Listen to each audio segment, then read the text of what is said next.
Прво апели за обединување и сплотеност, а потоа повици за предвремени избори или уставни измени.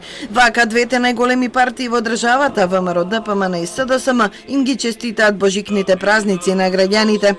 Идејата на Христијан Мицкоски е до крајот на јануари или во почетокот на февруари да се распушти собранието, во што ќе помогнат и пратеници од владеачките партии. Кон средината на наредниот месец да се формира техничка влада, а во втората половина на мај да се одржат предвремени избори.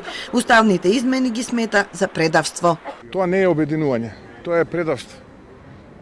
И тоа требаше некој да го мисли пред да го договара. Затоа што ние не излеговме на избори, ветувајќи им на граѓаните промена на устав. Не излеговме на избори, ветувајќи им на граѓаните потпишување на капитулација и предавство. Тој што тоа го потпишуваше треба да знае дека нема услови тоа да го испорача.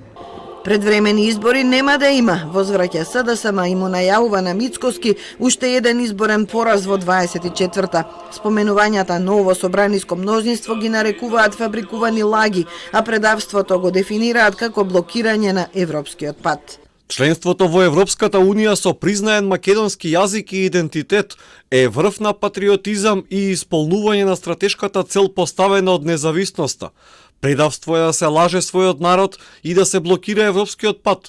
Мицкоски останува заложник на Апасиев и во сенка на Груевски, а СДСМ продолжува со реформскиот курс и со чекорите за полноправно членство во Унијата.